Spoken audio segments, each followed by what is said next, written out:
오늘 주제는 통으로 가겠습니다. 그냥 국민의당. 자, 오늘 가장 먼저 해야 될 이야기는 안철수 전 대선 후보, 전 국민의당 대표의 사과 기자회견 이런 거죠. 자, 그 기자회견들 보시고 어떤 느낌이셨어요? 저는 이 트위터를 안철수가 기자회견을 하기 전과 하고 난 후로 나눠서 한번 검색을 쭉 해봤었거든요. 그래서 3시 반에 한다는 소식을 들었을 때 과연 무슨 말을 할까 곰곰이 생각하다가 안철수 입장을 생각해보면 사실 앞으로 가면은 떨어져 죽고 뒤로 가면 맞아 죽고 가만히 있으면은 말라 죽을 상황인데 도대체 이 상황에서 그러니까 어떤 말을 해도 자기한테 득될 게 하나도 없는데 과연 무슨 말을 내놓을까 궁금했었거든요. 근데 결국에는 아니나 다를까 아무 말도 안 하더군요. 제가 느낀 건 딱 하나밖에 없었어요. 사람이 타이밍이라는 게 있는데 그 타이밍이 늦어버리면 나중에 가서 무슨 말해도 안 먹혀요. 16일? 그 사건 터진 지 16일 만에 입장 발표를 했다 그러는데 입장 발표 이때 하려고 그러면 먹힐 게 딱 하나 있죠. 책임을 지겠습니다라고 얘기했잖아요. 내가 만약에 이제 예를 좀 쉽게 들어드릴게요. 마차님하고 어떤 관계가 있었어. 마차님이 막 나한테 매달려. 아, 좋아라. 근데 그 상황에서 책임지라고 이야기를 했어, 나한테. 아, 책임질게 했는데 책임을 지겠다고 말만 해놓고 뭐 어떤 책임도 안 지는 거예요. 지금 안철수가 질 수 있는 책임은 사실상 없었어. 책임진다는 개념이. 그럼 뭐야? 딱 하나밖에 없었다고요. 안철수가 질 수 있는 책임은. 이것의 엄중함을 느끼고 정계 은퇴하겠습니다예요. 잘 생각해보세요. 안철수가 질 수 있는 책임이 뭐가 있어.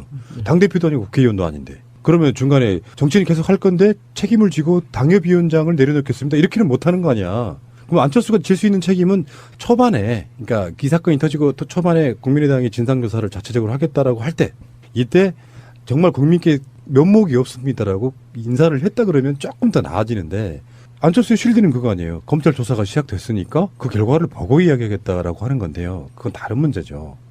검찰 조사 결과를 보겠다고 하는 것은 이런 의미가 있는 거예요. 사실이 아닐 수도 있다. 일말의 기대. 조사를 했는데 우리 당이 관련돼 있지 않고 사건 자체가 조작이 아니다는 것을 기대했던 것밖에 더 되냐고요. 실제로 검찰이 수사를 시작했다는 거. 근데 이제 와서 정치적 책임을 지겠다고 동원된 수사들은 굉장히 화려합니다. 새정치인의 어쩌는 이야기를 하지만 결론적으로 말해서 정말 알맹이 없는 기자회견일 수밖에 없는 게 구체적으로 어떻게 책임지겠다는 게 없어요. 맞아요. 그것이 가장 큰 문제죠, 일단은. 지금 어떠한 직책을 가지고 있는 상태도 아닌데 계속 책임지겠다는 얘기만 하고 근데 책임질 일 있으면 책임지겠습니다라고 말을 할 때 굉장히 신경질적인 그런 모습을 봤거든요. 그거는 지금 자기가 어쩔 수 없이 끌려 나온 이 마당에 정말 어쩔 수 없는 사과를 하고 있구나. 그 황태하지 않고 국물을 남겨가지고 아쉬워서 그럴 수도 있죠. 그리고 이 안철수가 이제 대국민 사과를 3시 30분에 하겠다고 발표를 했잖아요. 근데 이거에 대한 이유가 지금 돌아다니는데요. 이게 안내배 주가를 의식한 게 아니냐라는 이야기가 있어요. 3시 반이면 장을 마감하는 시간이잖아요. 그래서 그 시간에 맞춰서 했다. 네. 야, 좀 심한데? 이게 왜 그러냐면 대선 이후에 안랩 지금 그 주가가 15% 이상 떨어졌기 때문에 어마어마하구나. 네, 여기서 이제 더 떨어지면 본인도 괴롭겠죠. 그래서 이에 관련된 트윗이 하나 있는데요. 달님이 이렇게 써주셨어요. 주식 때문에 정계 은퇴도 못하는 불쌍한 새끼. 아니, 설마 자기 재산은 많잖아요. 확보해놓은 현금만 해도 뭐 수십억 된다는데. 근데 저는 그거 보이더라고요. 그 안철수 씨는 뭔가 학원 좀 다니셔야 돼요. 실제로 옛날에 스피치 학원 같은 거 이런 게 있었잖아요. 네, 웅변학원. 그런 것처럼 그 최소한 공인 정도 되면은 표정 관리 있잖아요. 표정 관리 진짜 못해요. 그러니까 기자회견에 나왔는데 정말 나오기 싫어하는 게 얼굴에 보여 그냥. 그리고는 있잖아요. 제일 처음에 웃겼던 게 안철수입니다. 안철수입니다. 그런 식으로 이렇게 뚱하지 하니까 뭐랄까 막 정말 반성하고 있다 이런 느낌이 아니고 뭔가 굉장히 짜증이 났다 이런 걸로 보이면 아빠가 나가래서 나왔어요. 사람이 이런 게 있단 말이에요. 이렇게 대선 때 안철수가 얻었던 득표율이 한 20%쯤 되죠. 현재 국민의당 지지율이 5% 미만이잖아요. 그러니까 실제로 안철수가 나와서 할 이야기에 불쌍해 동조해줄 사람은 우리나라 국민 중에 거의 없는 상태예요. 국민들 상당히 다수가 자기를 나쁜 쪽으로 바라보고 있는 상태일 때는 표정 하나하나도 굉장히 신경 써서 해야 되거든요. 정말 반성한다고. 16일 만에 나왔지.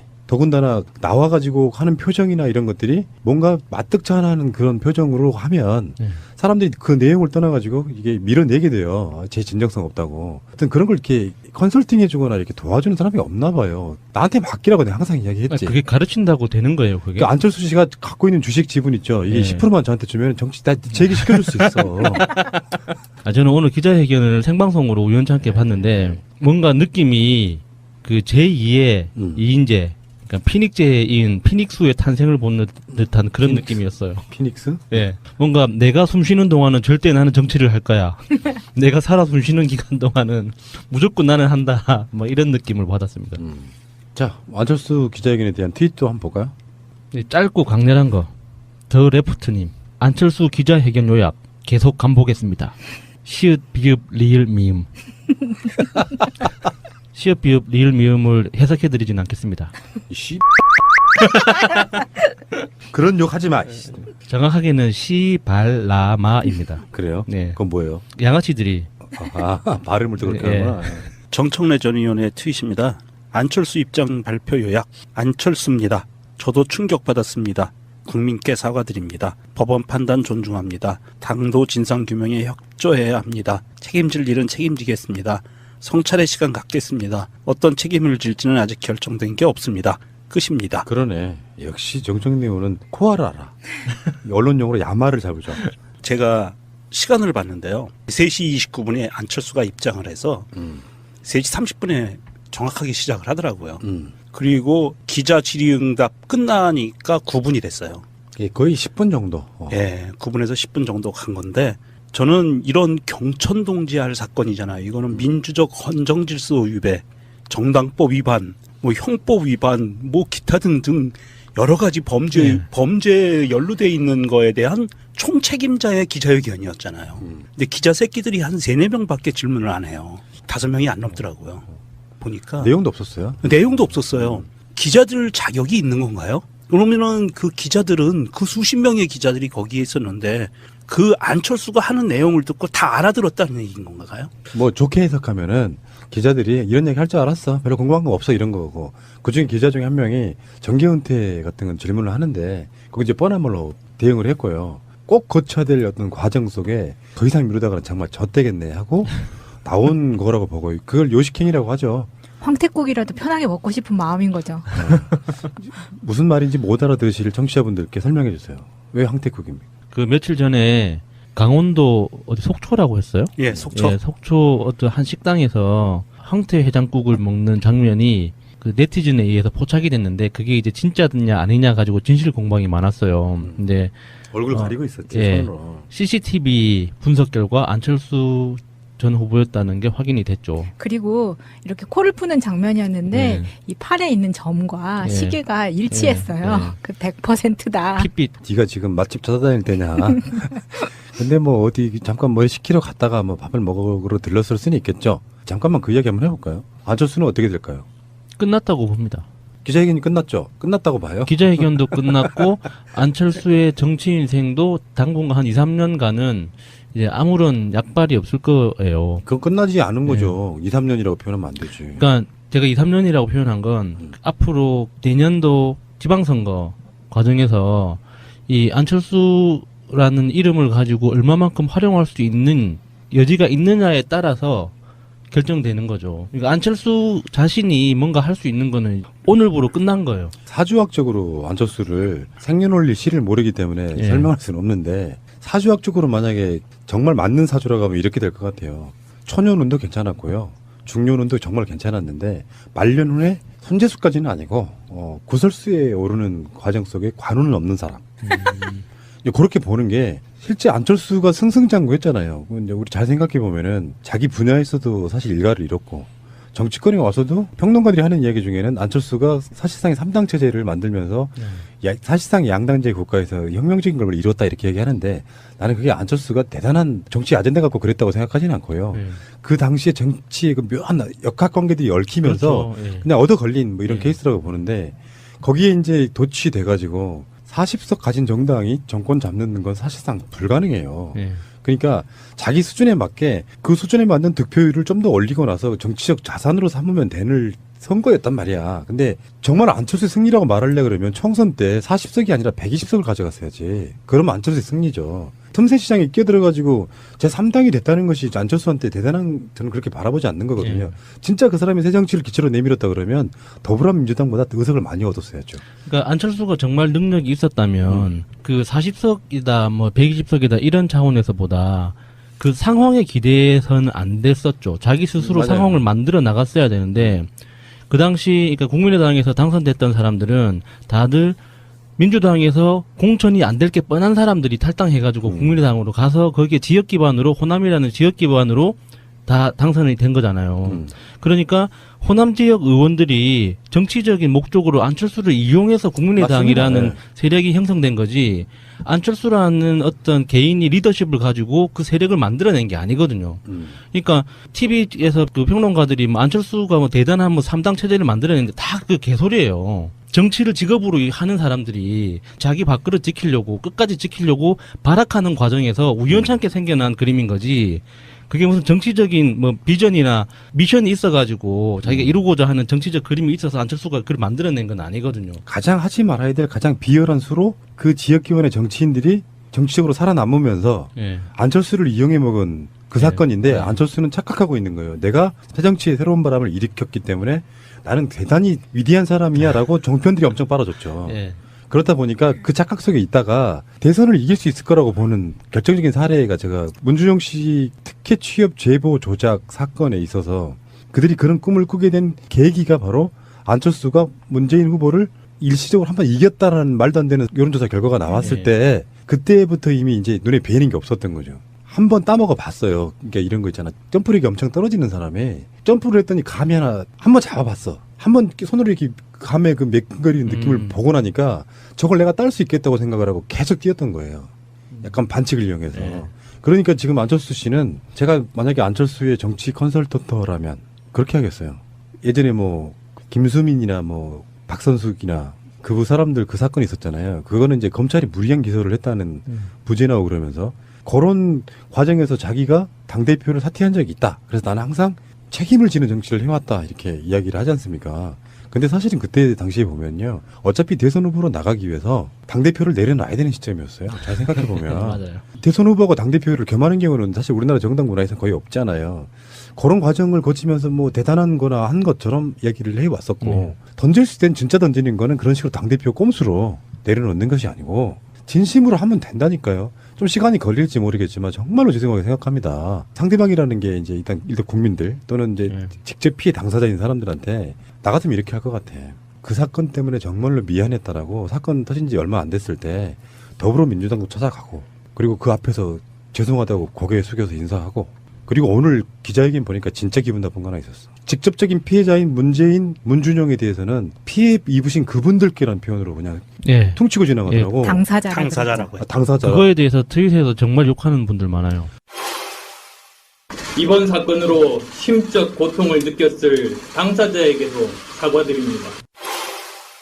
그렇게 하면 진정성이 없어요. 보통 여자분들 그러잖아요. 자기가 잘못했어? 그럼 뭐라 그래요? 뭘 잘못했는데? 그렇게 구체적으로 이야기를 해줘야 된다. 그렇죠. 다 이렇게 말하면. 근데 안 뭘 많이 잘못했다 당해봐서 그러면 잘 알아야죠. 알면서 그래 이렇게 나오잖아요. 구체적으로 잘못했다 그러면. 네가 잘못한 걸 모른단 말이야? 지금 그 안철수가 이렇게 기자회견을 통해서 사과 비스무리한 성명을 발표를 했는데 사실 제가 보는 것은 지금 안철수가 그렇게 이제는 끝났다라는 개념보다는 오히려 지금부터 검찰의 수사의 칼날이 어디로 가고 있느냐를 봐야 우리가 미래를 예측할 수 있다고 생각을 해요. 안철수는 아마도 칼날의 칼끝에선 살짝 비껴가지 않을까 이제는.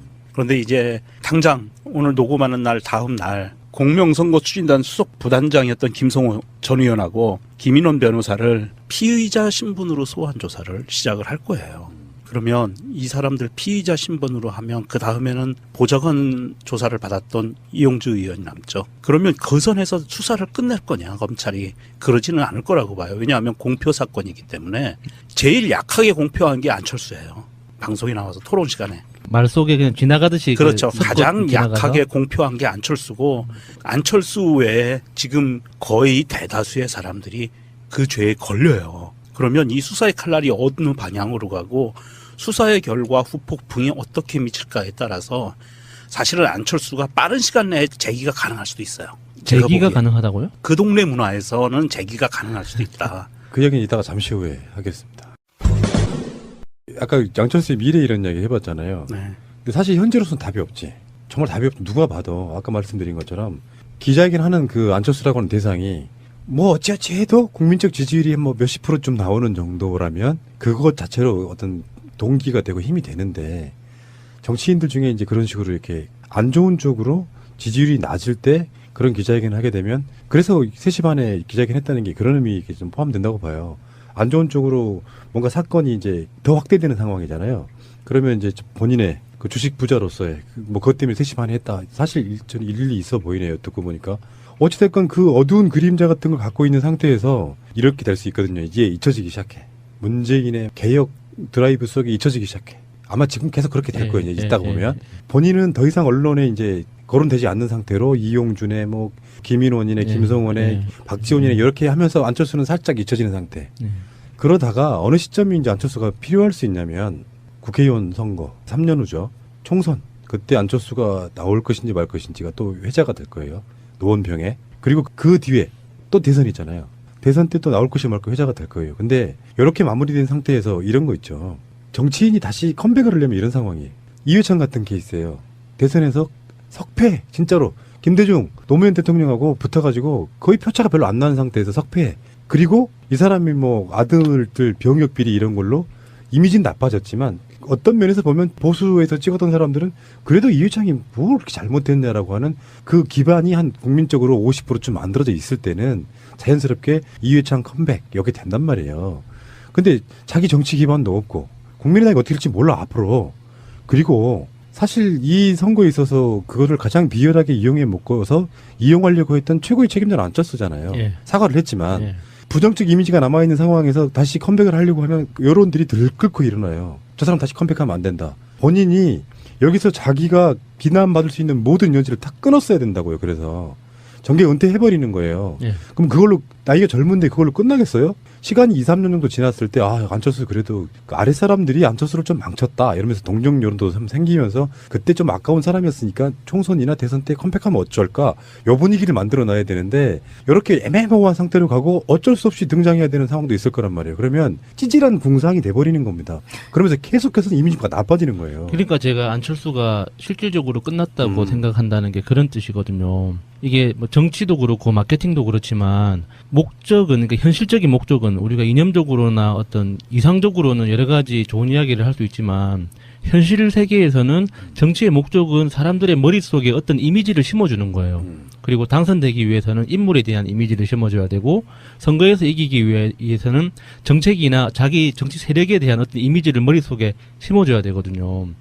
근데 그게 이런 식으로 안철수가 너무 지저분한 방식 정치 역사에서 없었던 증거를 조작해내고 과장하거나 왜곡한 것도 아니고 없던 걸 만들어내고 그리고 책임질 줄 모르는 그러니까 어른답지 못한 이런 게 너무 지금 강하게 각인되고 있거든요. 그렇죠. 그것도 너무 반복적으로. 저는 그게 뒤에 박근혜를 대통령을 만든 MB의 세력이 있기 때문이라고 생각을 해요. 안철수가 대통령을 하려고 했던 이유는 MB가 하려고 했던 이유하고 비슷하다고 생각하거든요. 근데 최근에 안철수의 행방이 묘연하면서 우리가 워커힐에서 있었다는 제보가 있었잖아요. 근데 그때 MB가 오바마를 만난다고 했었거든요. 사람들이 다 MB가 오바마를 왜 만날까에 대해서 굉장히 의아했잖아요. 근데 둘이 어떤 얘기를 했는지는 아직 몰라요. 근데 그 자리에 안철수도 꼈을 거라고 생각합니다. 안철수가 그 정도로 능력이 있을까요? 뭐 그런 설이 있고 저도 옛날에 안철수와 이명박을 연결시키는 걸 좀 약간 그럴 리 없어 이렇게 했었는데 곰곰이 파고 들어가 보니까 연관성이 있더라. 근데 이 부분은 그런 음모론적 시각으로만 바라보면 설명이 좀 잘 안 되고요. 안철수를 MB 보조 정도로만 생각하면 안 되고 안철수도 그 나름대로 정치적 야심이 있었던 거예요. 얼굴은 표정 같은 거 보세요. 이명박이 자기 필요에 의해서 안철수를 꼬드겨서 정치에 입문시키거나 이렇게 했을 수는 있지만 안철수도 뭐 로버트가 아닌 이상 자기 나름대로의 개인적인 욕심, 욕망은 있었다고 봐요. 근데 아까 말씀드린 것처럼 정치에 컴백을 하려고 하면 최소한 그가 갖고 있는 상품성이 남아있을 때라고 보는데 저는 여수님의 말에 적극 동의하는 게 앞으로 정치권의 컴백 다시 하기는 굉장히 힘들다. 컴백이라는 말은 내가 출마 다시 하려니까 컴백이 아니고 정상적인 당선의 과정을 통해서 돌아오기 힘들어졌다는 거죠. 노원병으로 국회의원으로 다시 나온다든가 대선에 다시 나온다든가 하나가 더 있죠. 그게 뭐냐면 안철수가 돌아올 수 없는 이유가 이거 있어요. 어차피 안철수는 예를 들어서 뭐 어떤 상황이 막 만들어져가지고 국민의당에 있던 국회의원들 다수가 더불어민주당과 합당한다고 해도 안철수가 다시 지금 현재 여당인 더불어민주당에 들어오는 건 사실상 불가능해요. 내부적인 분위기상. 안철수가 국민적으로 쓰일 수 있는 요건은 딱 하나예요. 안철수 말고 대안이 없을 때입니다. 정권 재창출하려고 하는데. 근데 지금 현재 더불어민주당에는 그 후보군이 넘쳐요. 그렇다 보니까 안철수가 이제 공간이 사라져버린다는 상황에서는 안철수는 사실상 끝났다고 보는 게 맞는 거죠. 그러니까 안철수라는 개인이 어떤 정치적 역량이나 카리스마가 있어가지고 그렇죠. 어떤 상황에서 이때는 안철수가 있어야 되는데 예전에 그 김대중 대통령이나 노무현 그 대통령 생각해 보면 손학규 의원을 생각해봐도 그래요. 손학규 의원이 지금은 비난을 받지만 그 정치가 굉장히 어지러울 때 지지자들 그룹에서는 그런 이야기를 하거든요. 이때는 손학규 대표가 있어야 되는데 이런 상황은 손학규가 잘 정리를 해주는데라는 그렇지. 어떤 그 아쉬움, 필요성을 느껴야 되는데 그쪽에 어떤 특기가 있다는 거지. 안철수는 정말로 손톱만큼도 그런 게 하나도 없어요. 뭐뭐 하면 생각나는 그런 게 없어요. 그렇기 때문에 다시 정치에 발붙일 기회가 거의 없어지는 거죠. 한 가지 가능성은 남아 있어요. 여전히 다음 대선에 빅텐트를 야당이 친다고 할 때 거기에 얼굴마담으로 나올 수 있는 가능성은 얼마든지 아직 남아 있다라고 생각을 해요. 그 야당이라고 하면 자유한국당이나 바른정당 이야기하는 거잖아요. 그쪽에 친다고 뭉뚱그려서. 근데 그쪽 사람들이 안철수가 평상시 때 사회적 관계가 좋아가지고 그것을 이렇게 거부감이 없는 사람들은 모르지만 안철수가요. 이쪽만 거부감 있는 사람이 아니에요. 저쪽에도 엄청 싫어하는 인물이 밥을 안 하나예요. 먹는데요. 밥을. 그런 쪽에서는 흡수가 되긴 좀 힘들다고 보는 거고. 자, 그 이야기는 안철수 얘기는 여기까지만 하시고요. 자, 오늘 주제는 통으로 가겠습니다. 그냥 국민의당. 자, 오늘 가장 먼저 해야 될 이야기는 안철수 전 대선 후보, 전 국민의당 대표의 사과 기자회견 이런 거죠. 자, 그 기자회견들 보시고 어떤 느낌이셨어요? 저는 이 트위터를 안철수가 기자회견을 하기 전과 하고 난 후로 나눠서 한번 검색을 쭉 해봤었거든요. 그래서 3시 반에 한다는 소식을 들었을 때 과연 무슨 말을 할까 곰곰이 생각하다가 안철수 입장을 생각해보면 사실 앞으로 가면은 떨어져 죽고 뒤로 가면 맞아 죽고 가만히 있으면은 말라 죽을 상황인데 도대체 이 상황에서 그러니까 어떤 말을 해도 자기한테 득될 게 하나도 없는데 과연 무슨 말을 내놓을까 궁금했었거든요. 근데 결국에는 아니나 다를까 아무 말도 안 하더군요. 제가 느낀 건 딱 하나밖에 없었어요. 사람이 타이밍이라는 게 있는데 그 타이밍이 늦어버리면 나중에 가서 무슨 말해도 안 먹혀요. 16일? 그 사건 터진 지 16일 만에 입장 발표를 했다 그러는데 입장 발표 이때 하려고 그러면 먹힐 게 딱 하나 있죠. 책임을 지겠습니다라고 얘기했잖아요. 내가 만약에 이제 예를 좀 쉽게 들어드릴게요. 와차님하고 어떤 관계가 있었어. 와차님이 막 나한테 매달려. 좋아라. 근데 그 상황에서 책임지라고 이야기를 했어, 나한테. 책임질게 했는데 책임을 지겠다고 말만 해놓고 어떤 책임도 안 지는 거예요. 지금 안철수가 질 수 있는 책임은 사실상 없었어. 책임진다는 개념이. 그럼 뭐야? 딱 하나밖에 없었다고요. 안철수가 질 수 있는 책임은. 이것의 엄중함을 느끼고 정계 은퇴하겠습니다예요. 잘 생각해보세요. 안철수가 질 수 있는 책임이 뭐가 있어.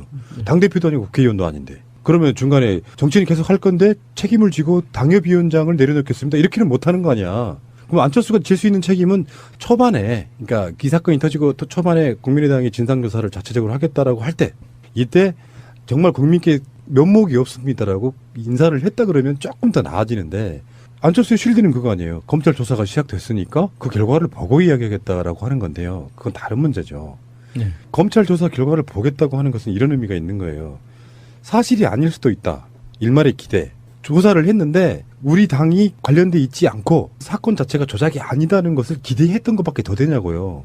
실제로 검찰이 수사를 시작했다는 거. 근데 이제 와서 정치적 책임을 지겠다고 동원된 수사들은 굉장히 화려합니다. 새 정치인의 어쩌는 이야기를 하지만 결론적으로 말해서 정말 알맹이 없는 기자회견일 수밖에 없는 게 구체적으로 어떻게 책임지겠다는 게 없어요. 맞아요. 그것이 가장 큰 문제죠, 일단은. 지금 어떠한 직책을 가지고 있는 상태도 아닌데 계속 책임지겠다는 얘기만 하고 근데 책임질 일 있으면 책임지겠습니다라고 말을 할 때 굉장히 신경질적인 그런 모습을 봤거든요.